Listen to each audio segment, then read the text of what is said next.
Horror कहानियां थी।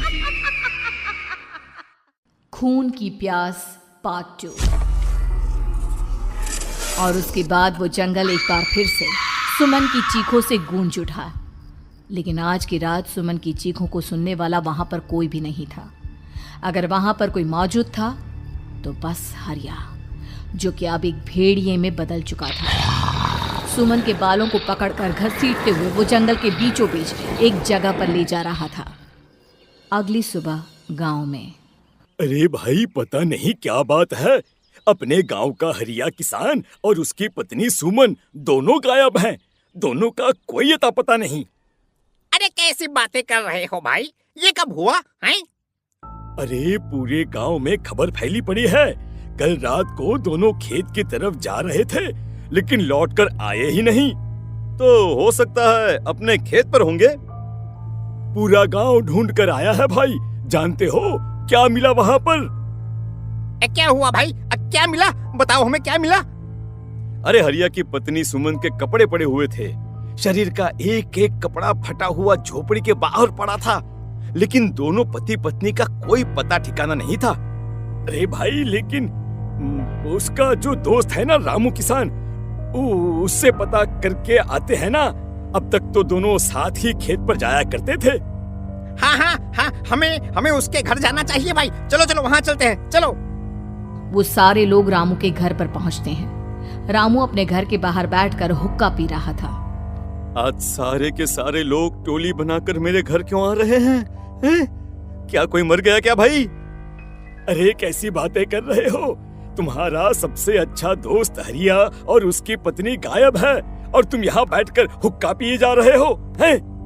रामू ने अजीब सी नजरों से उन सब गांव वालों की तरफ देखा, जिसकी वजह से वो लोग एक बार के लिए डर गए। गायब है? अरे गायब नहीं है, मुक्ति मिल गई है।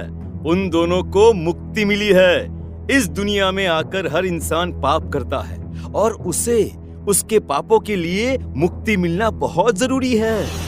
अरे ये कैसी बहकी बातें कर रहे हो भाई, हैं? और इसका चेहरा अजीब सा क्यों लग रहा है? लगता है दोस्त के मरने का गम बैठ गया है। पागल हो गया है शायद ये पागल।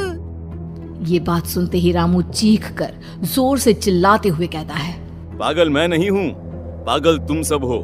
और ये शैतानी जंगल अब तुम में से किसी को नहीं छोड़ने वाला, सबको खा जाएगा। याद रखना मेरी बात। शैतानी जंगल? कैसा शैतानी जंगल? लगता है रामू पागल हो चुका है। हमें यहाँ से चलना चाहिए भाई। चलो। तभी रामू की पत्नी बाहर आती है। नहीं, आप लोग इनकी बात का बुरा मत मानिए। 2 दिन पहले हरिया के साथ खेत पर गए थे। जब से वहाँ से आए हैं तब से ऐसी ही बातें कर रहे हैं। भगवान जाने ऐसा क्या देख लिया उन्होंने, खेत में कुछ भी बड़बड़ाते रहते हैं। लेकिन गांव के लोगों ने कमला की कोई बात नहीं सुनी, और वो सब वहां से चले गए। रात अब धीरे धीरे ढलने लगी थी।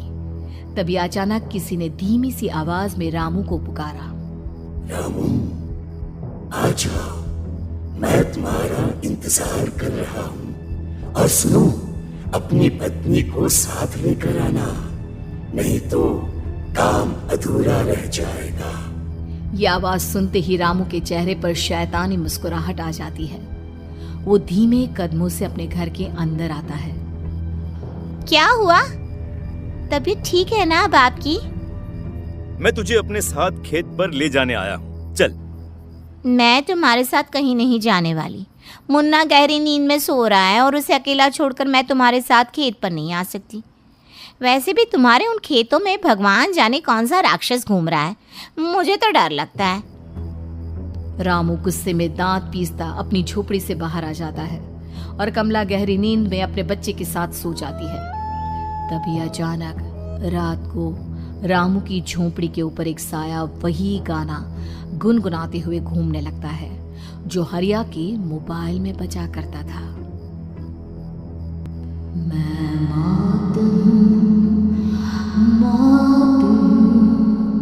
मौत जो पसरी है चारों ओर, जो आएगी कहीं से भी निगल जाएगी सबको।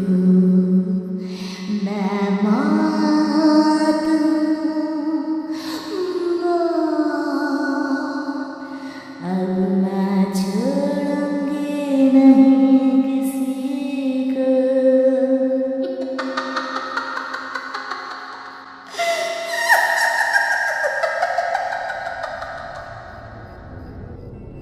ये आवाज सुनकर रामू की पत्नी कमला की आंख खुलती है और वो देखती है कि उसका मुन्ना अपनी जगह से गायब था। कमला चीखते हुए बाहर दौड़ कर आती है। वहां पर उसने देखा कि रामू ने अपने बच्चे को झोपड़ी के बाहर एक पेड़ से उल्टा लटकाया हुआ था और उसका बच्चा चीख चीख कर रो रहा था। वहीं दूसरी तरफ एक साया बच्चे के ठीक नीचे आग जलाकर उसके चारों तरफ हैवानों की तरफ नाच रहा था। छोड़ दो मेरे बच्चे को। अरे क्या कर रहे हो तुम? शर्म नहीं आती तुम्हें अपने ही बच्चे को इस तरह मौत के हवाले करते हुए? अपना बच्चा? किसने कहा ये मेरा बच्चा है? अरे ये तो उस रामू की औलाद है, इस गांव के किसान रामू की, और मेरी दुश्मनी इस गांव के हर इंसान के साथ है। क्या? कैसी बात कर रहे हो तुम? और ये औरत कौन है? ये मेरे बच्चे को खा जाएगी। तभी अचानक से उस साया ने एक बेहद खतरनाक दिखने वाली औरत का रूप ले लिया और उसकी आंखों से आग निकल रही थी। सही पहचाना तूने, मैं तेरे बच्चे को खा जाऊंगी। अगर तू अपनी इस हैवान पति रामू के साथ जंगल नहीं आई तो मैं तेरे बच्चे को खा जाऊंगी। लेकिन क्यों? आखिर क्या चाहते हो तुम मुझसे? मुझे जंगल क्यों ले जाना चाहती हो? औरत बुरी तरह से ठहाके मार मार कर जोर जोर से हंसने लगी और साथ में रामू भी। ये तो तुझे वहाँ चलने के बाद ही पता चलेगा ना। अगर तू नहीं आई तो थोड़ी देर में तेरा ये बच्चा आग में जलकर मर जाएगा। चल जल्दी। नहीं नहीं, मेरे बच्चे को छोड़ दो। तुम जहाँ कहोगे मैं तुम्हारे साथ चलने के लिए तैयार हूँ। और उसके बाद उस बच्चे को झोपड़ी में लिटाकर आगे आगे वो साया चल रहा था और उसके पीछे पीछे रामू अपनी पत्नी के बाल पकड़कर उसे घसीटते हुए जंगल की तरफ ले गया। जंगल में जाने के बाद, कितनी खूबसूरत हो तुम। आज की रात बस तुम और मैं एक दूसरे के साथ रहेंगे। मुझे तुमसे बहुत डर लग रहा है। तुम्हें क्या हो गया है? तुम तो बिल्कुल ठीक थे। वो होगा जो हमारे बीच होना चाहिए। तो आओ आओ, अपने आप को मेरे हवाले कर दो। कमला ने डर की वजह से अपनी दोनों आंखें कसकर बंद कर ली थी। रामू ने बुरी तरह से चीख कर कमला से कहा, आंखें खोलो अपनी और मेरी तरफ देखो। कमला ने जैसे ही अपनी आंखें खोली उसने देखा कि रामू एक खतरनाक खूनी हैवान में बदल चुका था। कौन हो तुम? जाने दो मुझे। क्या चाहते हो मुझसे? वही जो एक आदमी एक औरत से चाहता है। मैं तुम्हारा पति रामू नहीं, बल्कि इस जंगल का एक भेड़िया हूँ, और आज की रात तुम्हारे खून से अपनी प्यास बुझा जाऊं। और उसके बाद वो जंगल कमला की दर्दनाक चीखों से गूंज उठा। अगली सुबह कमला के कपड़े भी जंगल में उसी तरह पाए गए जैसे कि सुमन के पाए गए थे। इस घटना के बाद पूरे गांव में दहशत का माहौल था। अपने माँ बाप की मौत और गांव में हो रहे इस तरह की घटनाओं की खबर सुनकर किशन शहर से गांव लौट आया था। अपने माँ बाप की बेदर्द मौत की वजह से वो बहुत परेशान था। तभी अचानक उसे अपने घर में खाट के नीचे पड़ा हुआ वो मोबाइल फोन मिला जो उसने अपने पापा हरिया को गिफ्ट किया था। अरे कितने प्यार से पापा के लिए मोबाइल फोन लेकर आया था। इसे एक दिन भी काम में नहीं ले पाए। और आखिर कौन है जो गांव में इस तरह की हत्याएं कर रहा है? क्या है इन सब के पीछे? क्या है? मुझे पता करना ही होगा, वरना एक दिन पूरा का पूरा गांव खाली हो जाएगा। इस गांव में एक भी जिंदा इंसान नहीं बचेगा। गांव के लोगों की मदद करने के इरादे से किशन अपने गांव से दूर एक दूसरे गांव में बहुत बड़े तांत्रिक के पास मिलने के लिए गया। तांत्रिक बाबा, अब आप ही कुछ उपाय बता सकते हैं। भगवान जाने हमारे गांव को किसकी नजर लग गई है।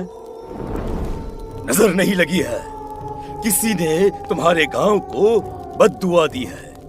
किसी सताई हुई आत्मा का प्रकोप है और अब वो पूरे गांव में किसी को नहीं छोड़ेगी जब तक उसकी आत्मा को शांति नहीं मिल जाती। अरे लेकिन ऐसा कौन है बाबा? किसकी आत्मा है और कैसे मिलेगी उसे शांति? मौत है मौत, कहीं से भी आएगी और सबको निगल जाएगी। इससे बचने का सिर्फ एक ही उपाय है, लेकिन उस उपाय को करना आसान नहीं होगा। जो भी उस उपाय को करने की कोशिश करेगा उसकी जान जा सकती है। भले ही मेरी जान चली जाए, लेकिन मैं अपने गांव के लोगों की जान बचाने की पूरी कोशिश करूंगा बाबा। तो ठीक है, फिर अगली अमावस की रात जैसा मैं कहता हूँ वैसा ही करना।